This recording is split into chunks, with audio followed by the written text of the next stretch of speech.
Buenas noches, siempre gracias por su compañía. Nos acompaña el secretario ejecutivo del Coneval, el doctor José Nabor Cruz. Marcelo, ¿cómo estás? Gracias por estar otra vez con nosotros. ¿Qué tal? Muy buenas noches, Kimberly. Un gusto efectivamente estar nuevamente contigo y todo tu auditorio. No, al contrario, es un placer para nosotros. La vez pasada, ¿se acuerdan? Hablábamos de la evaluación de la pobreza, tan Así es. importante estudio que ofrece Coneval. Hoy vamos a hablar de la evaluación estratégica sobre el avance de las mujeres en el ejercicio de sus derechos. ¿Dónde estamos?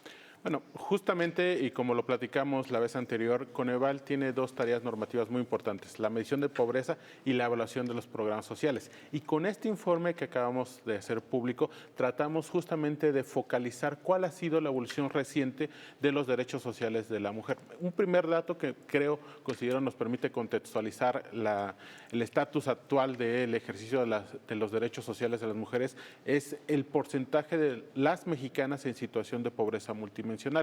A las cifras 2022 tenemos que 36.9% del total de las mexicanas está en situación de pobreza Todavía la multidimensional. brecha es amplia. Efectivamente, si bien ha habido una reducción, si lo comparamos con los años previos, en 2018 era de un 42%, subimos a un 44% en 2020 y ahora mismo rebajamos casi esos 7 puntos porcentuales para, reitero, ubicarnos a un 36.9% de la población, pero estamos hablando de alrededor de 24 millones de mexicanas que están en situación de pobreza multidimensional y al interior de pues contabilizamos un poco más del 7% en situación de pobreza extrema. A partir de ahí también tenemos una numeralia inicial en cuanto a las 6 carencias sociales que nosotros utilizamos para medir la pobreza con enfoque multidimensional.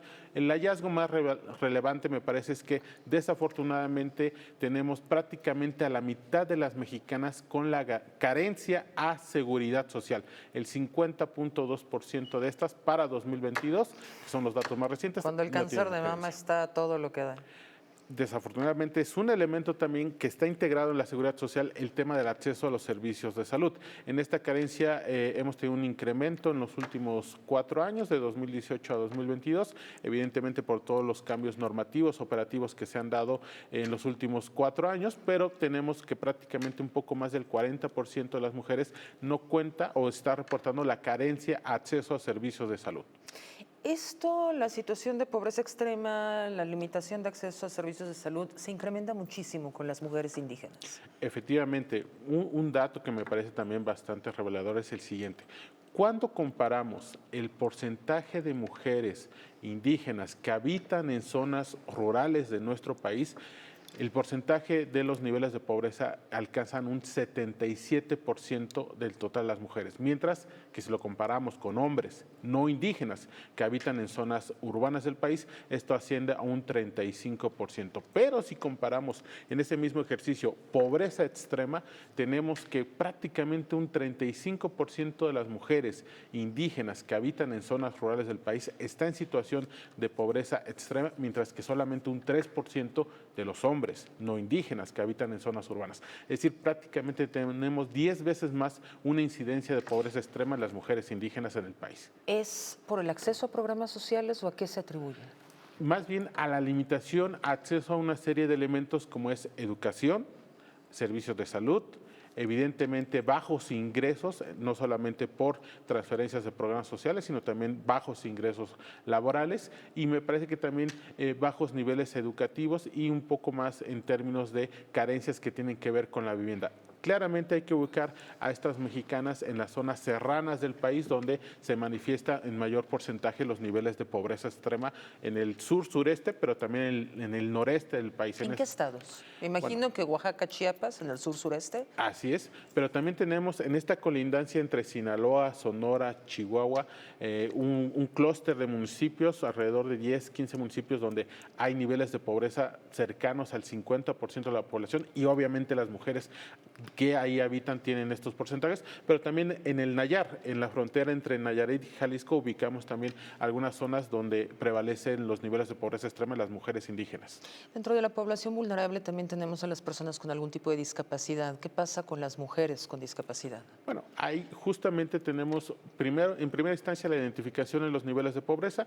Estamos hablando de más del 40% del total de las personas con discapacidad que está en situación de pobreza multidimensional y si lo vemos ya por género, pues esto se ubica en niveles similares, un 45% de las mexicanas con alguna discapacidad que está en situación de pobreza multidimensional.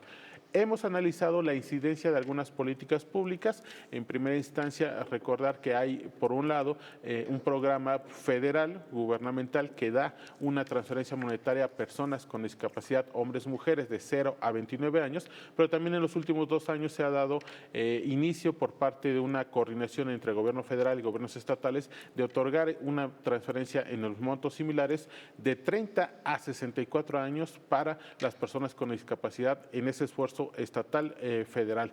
Eso es parte de lo que analizamos, si bien ha aumentado en el volumen las transferencias monetarias no condicionadas para las mexicanas, en el caso particular con discapacidad, evidentemente todavía no se tiene una cobertura del 100%, que sería algo deseable para el 2024. ¿Qué se necesita para tener el 100%? Bueno, evidentemente mayor presupuesto, no solamente de las áreas federales, sino también de los estatales. Tenemos prácticamente alrededor de casi 10 entidades que no se han integrado a esta estrategia que, insisto, parte del gobierno federal, pero me parece que evidentemente una mayor colaboración en términos políticos, operativos, podría generar que tengamos esa cobertura 100% el siguiente año. Doctor, cuéntanos un poco acerca de nuestras niñas y adolescentes. Bueno, tenemos desafortunadamente de igual manera, si bien para tener el dato comparativo, el 36.3% de la población está en situación de pobreza multidimensional, el 36.3%, pero cuando hablamos de niñas, niños y adolescentes, este rango se nos incrementa a casi un 42% de la población, y si lo vemos en primera infancia, de 0 a 5 años, este se incrementa hasta un 48%. ¿Por qué? Porque tenemos de nueva cuenta un elemento, sobre todo el de salud y el no acceso a seguridad social, tanto de los hogares de la jefa o el jefe de familia, y eso evidentemente inhibe que la primera infancia pueda tener acceso otra vez al tema salud y al tema seguridad social. Si bien en tema educativo tenemos una cobertura en preescolar y primaria de asistencia de un 97-98% Esas son del cifras total, muy buenas. efectivamente, pero el tema más importante que hemos detectado a través de este informe tiene que ver con tema salud. Otro ejemplo, Kimberly, desafortunadamente tenemos que apenas un 38% de las mexicanas recibió atención preventiva en temas de salud para el 2022. Y esto se ha venido en una reducción si lo comparamos en 2016, que teníamos un 42% aproximadamente. Entonces, es un tema que sí tiene que ser el eje central de quien aspire a gobernar este país a partir de 2024. Es como el gran pendiente. Es el gran reto. Yo lo pondría en términos del gran reto de política pública de este país en los 3 niveles, el tema salud y obviamente priorizando el tema de una perspectiva de género que beneficie en medicina preventiva a las mexicanas. El acceso al trabajo, por ejemplo. Bueno, aquí tenemos evidentemente un tema, yo diría mixto. Por un lado hemos avanzado en términos de cambios normativos, legislativos, disminuyendo el tema del outsourcing, evidentemente la política del incremento del salario mínimo que se ha dado en los últimos 5 años del país ha beneficiado en incrementar en promedio los ingresos laborales. Eso me parece que son 2 hechos puntuales positivos en sí mismos. Sin embargo, tenemos todavía áreas de oportunidad importantes. En primera instancia, reducir la brecha salarial entre mexicanas y mexicanos. De acuerdo a los últimos datos de la Encuesta Nacional de Ocupación y Empleo, tenemos que un trabajador mexicano, hombre, gana en promedio alrededor de 7,600 pesos mensuales, mientras que una mexicana en promedio gana 5,600 pesos 2,000 pesos menos. Sí, una brecha. Solo por un tema de género. Exactamente. Y obviamente cuando lo analizamos con las propias cifras de la encuesta, sobre todo tenemos trabajos en el ámbito manufacturero, industrial, donde la brecha es aún mayor que en otros subsectores de la economía. Y también tenemos evidentemente otro tema que pasa por el trabajo doméstico no remunerado. Que ese es el golpe más fuerte para las mujeres, ¿no? O sea, todas las horas que se invierten al cuidado, ya sea de la familia, de los padres, del esposo, de la casa, son horas que no se invierten en trabajar, que nadie paga por ellas. ¿Cuál es la diferencia entre hombres y mujeres en horas? Tenemos, de acuerdo a las últimas cifras para 2020, que prácticamente en el agregado semanal las mexicanas le dedican 19 horas más al trabajo doméstico no remunerado que los hombres y 15 horas más al cuidado de algún integrante de la familia, 15 horas más las mexicanas se dedican que los hombres en promedio nacional. Entonces, claramente esa brecha donde las mexicanas, sobre todo jefas de familia, tienen que dedicar mayor tiempo de la semana a estas actividades dentro del hogar, pues limitan evidentemente, por un lado, su propia inserción laboral a algunas otras actividades que les permitan tener una mayor remuneración por ingresos laborales extraordinarios y evidentemente también, pues de alguna manera limita ya en específico el trabajo doméstico no remunerado, pues que puedan tener alguna remuneración por esas varias horas a la semana que dedican a los trabajos dentro del hogar. Y que estamos equivocados, porque ahí hay dos temas. Uno, que se necesita un sistema nacional de cuidados urgentemente para apoyar y cerrar esta brecha de género, pero también esta cuestión ideológica, porque parece que las mujeres nacen con una etiqueta, ¿no? De cuidadora, madre, cocinera. Todo este trabajo que muchas veces se confunde con amor o con vocación y que no tiene nada que ver. Totalmente. Y te pongo otro dato que también hemos publicado recientemente de Coneval. Cuando realizamos la evaluación a la estrategia Aprende en Casa, hicimos un tercer y último documento sobre la parte de las experiencias en los ámbitos rurales del país en el marco de esa estrategia.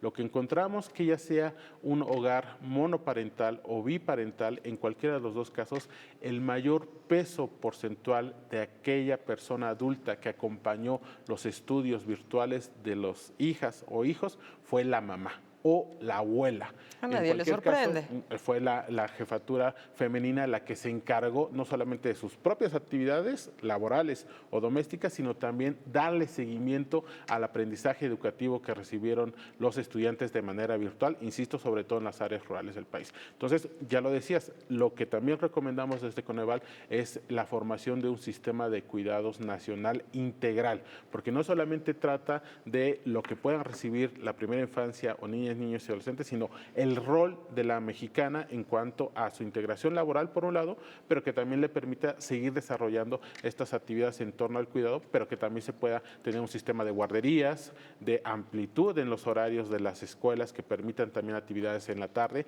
que eso permita a las mujeres realizar alguna actividad laboral, comedores en términos comunitarios también. Entonces son varios planteamientos que hacemos a través de esta evaluación estratégica para que puedan ser tomadas en cuenta en torno y que sí lo han hecho, también te comento, en la Cámara de Diputados se está justamente discutiendo una posible ley de sistema de cuidados nacional y Coneval le ha otorgado información a las diputadas, diputados para que se pueda enriquecer este diagnóstico. Y aunque no me has invitado, doctor, al Coneval, yo agregaría el tema de la corresponsabilidad. Tenemos que hacer un cambio ideológico y los hombres tienen que ser parte activa de los cuidados, dejarse de esta idea de que las mujeres nacimos para cuidar, ¿no? Totalmente, y es cierto, de hecho, parte de varios últimos documentos que hemos publicado desde Coneval, el rol planteamos que el mexicano, el hombre, tiene que incrementar las actividades en el hogar, incrementar sus actividades en el cuidado, no solamente de hijas e hijos, sino también de algunas personas con discapacidad o personas adultas mayores que habiten en el hogar, porque definitivamente eso va a permitir cerrar muchas brechas de género que todavía son prevalecientes en el país. Otro de los retos bien importantes es el techo de cristal. Efectivamente, ahí tenemos no solamente, me parece que un tema que tiene que ver por los limitantes que tienen las personas en las áreas rurales, sobre todo ambas, hombres y mujeres, pero se agravan, como te comentaba hace unos minutos, por el tema de género, que se pudieran también conducir algunas políticas, sobre todo estatales y municipales, que permitan la continuidad en la asistencia escolar para las mexicanas en las zonas rurales y en la parte indígena. Desafortunadamente, históricamente, el paso de secundaria a media superior y de media superior a universidades, perdemos muchos estudiantes en esos niveles educativos y quienes pierden más en la asistencia son las mujeres.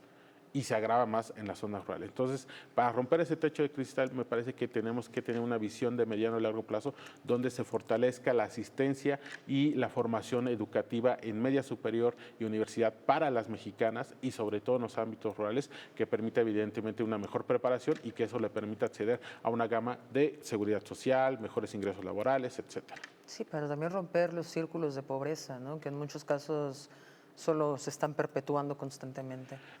Efectivamente, si bien en estos tres estados que platicábamos recién, Chiapas, Guerrero y Oaxaca, ha habido una tendencia a reducción de los niveles de pobreza en los últimos 4 años, todavía tenemos en el caso de Chiapas y Guerrero más del 60% de la población en esta condición y en el caso de Oaxaca más del 55%. Entonces, lo que planteamos del Coneval es que siga habiendo una complementariedad de las intervenciones públicas en el federal, estatal y municipal, sobre todo Oaxaca, que tiene más de 500 municipios, es la entidad federativa con mayor número de municipios, es una heterogeneidad muy fuerte de intervenciones de política pública, pero que sí se puede tener una coordinación y que al final del día beneficie a toda la sociedad, pero en específico a las mujeres.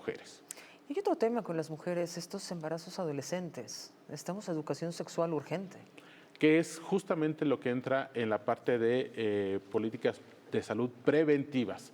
Como te comentaba, hay una disminución en cuanto al porcentaje de mexicanas que reciben este tipo de intervenciones, apenas el 38% para el 2020 y justamente es parte de lo que analizamos, no solamente en este documento, sino algunos otros diagnósticos como el derecho a servicios de salud, donde si bien encontramos que hay una buena cobertura de instancias de clínicas de atención de primer nivel, a lo largo del país, se tienen que reforzar aquellas, no solamente áreas de atención que puedan tener algún tipo de atención ambulatorio, sino también la parte preventiva en términos de educación sexual, también de alimentación, también toda la parte de vacunación para primera infancia en específico, se requiere reforzar a nivel estatal y municipal totalmente. ¿Cuáles son los retos más importantes que verían desde el Coneval para poder cerrar la brecha? Porque, ojo, es bien importante decirlo, ni siquiera Suecia ha cerrado la brecha, no hay ningún país que haya cerrado al 100% la brecha, pero ¿cómo nos encontramos en México comparado con los países desarrollados? Bueno, ciertamente en términos de brechas salariales estamos lejos todavía de ir cerrando esta brecha. En temas de seguridad social todavía estamos un poco retrasados si nos comparamos con los países europeos. Mantenemos márgenes similares en términos de algunas economías latinoamericanas, pero el primer planteamiento que hacemos como alguna de las recomendaciones generales de este documento que presentamos es la formalización de los empleos de las mujeres. Claramente que tengamos una creación de empleos formales, sobre todo en el sector servicios, donde identificamos que hay una mayor participación de las mujeres de la población económicamente activa femenina en el sector servicios, pues que todo el conjunto de actividades, sobre todo en la parte comercial, turística, restaurantera, pues se pueden otorgar empleos formales. ¿Por qué? Porque eso le va a permitir a la mujer trabajadora tener mayores ingresos que en la informalidad, pero también acceder a algunas prestaciones sociales como guarderías. Me parece que ese es un tema muy importante, guarderías tanto en el ámbito público y privado, pero también algunos otros derechos como aguinaldo, antigüedad, acceso a créditos de vivienda, etcétera. Afores, las cuentas de Afores, el doble son de hombres que de mujeres. No hay un sistema para que las mujeres puedan acceder al retiro. Y justo tocas un dato también relevante. Uno de los datos que compartimos en el documento es que si comparamos por ciclo de vida, aquellas mujeres trabajadoras de más de 60 años, el 80% declara no haber generado un fondo de retiro. Obviamente porque apenas si pueden sobrevivir, ¿qué van a generar fondo de retiro o ahorro? Eso va a requerir un tema de un esquema de prestación de pensión no contributiva cuando ellas se retiren de la vida laboral. Para el rango de 16 a 40 años de edad, tenemos que un 44% sigue sin mantener algún tipo de ahorro para el retiro. Y es muy importante que... ¿Tienes la cifra comparada con los hombres? Sí, los hombres ahorran un poquito más, pero no tanto. Solamente un 32% de los hombres de 16 a 40 años han declarado no ahorrar, o sea, tenemos un porcentaje menor que las mujeres, pero aún en ambos casos me parece que es un elemento grave, porque dado justamente el esquema de pensiones que tenemos en la actualidad, es crucial que mientras inicien su vida laboral, pues comiencen también con el ahorro en sus afores, justamente pensando en el retiro en los próximos años. Claro, porque esto va a generar dependencia de las mujeres a alguien, ¿no? Porque también estamos en un país donde todavía se permite o prevalece pues este racismo por edad, ¿no? Para los trabajos. Desafortunadamente, en la mayoría de los casos, sobre todo, como te contaba, en la parte agrícola, industrial, vemos estas diferencias entre inclusive el mismo empleo, pero que la mujer se contrata con un 20-30% de menor salario que un hombre. Donde vemos una menor brecha, pero que todavía prevalece es en la parte del sector servicios. Y justamente otra de las recomendaciones es, como te comentaba, fortalecer el desarrollo de un sistema de cuidados nacional.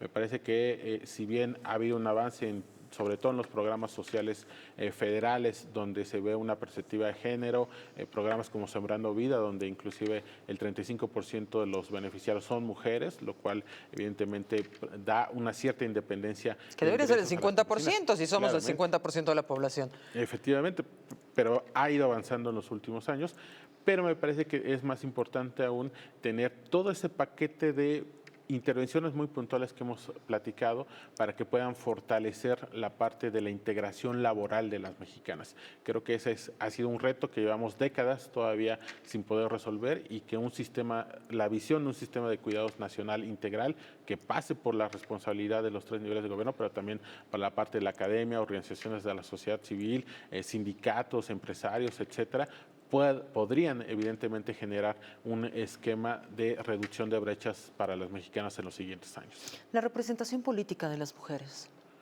Bueno, si bien es un tema que no tenemos prioritariamente analizado desde Coneval, sí puedo comentarte que ha habido un incremento en cuanto a la gestión y responsabilidades de las mujeres en la Administración Pública Federal. Hay una serie de análisis por parte de la Secretaría de Función Pública.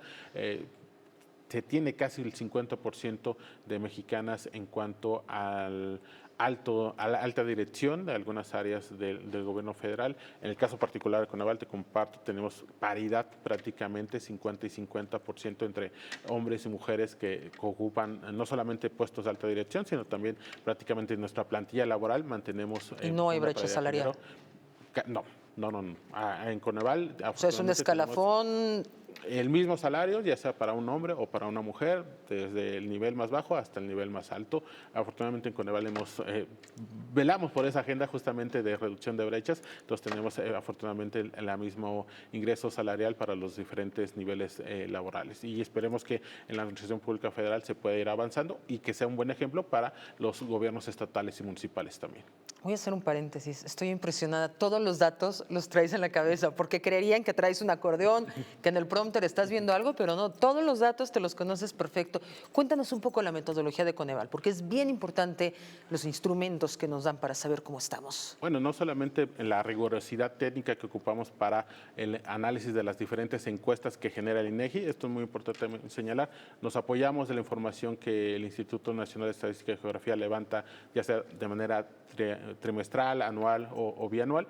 Y en el caso de la metodología, pues de la medición multidimensional de pobreza, tenemos 6 carencias sociales que tienen que ver con el rezago educativo, acceso a servicios de salud, carencia de seguridad social, 2 que tienen que ver con la vivienda, servicios básicos de la vivienda y calidad y espacios de la vivienda y finalmente la carencia alimentaria. Esas 6 dimensiones, más la parte del ingreso, lo que nos permite, por un lado, estimar los niveles de pobreza multidimensional, pero también hacer la evaluación de los programas sociales, que es parte de la información que hemos comentado. Y es una evaluación de punta que muchos países no la tienen, o que no la tiene el Banco Mundial, que no la tiene el Fondo Monetario, que hablan solo de ingreso. Efectivamente, Kimberly, debo decirte, nosotros somos pioneros en América Latina y estamos a la par de países europeos de tener un enfoque multidimensional de la pobreza y un enfoque también multidimensional de derechos sociales para evaluar las políticas sociales gubernamentales. Doctor José Nabor Cruz Marcelo, siempre te agradecemos que estés tan disponible para nosotros y para explicarnos, pues con cifras, pero también con ejemplos, cómo vamos en México. Gracias. No, al contrario, un gusto siempre platicar contigo. Gracias. Los espero el próximo miércoles. Gracias por su compañía.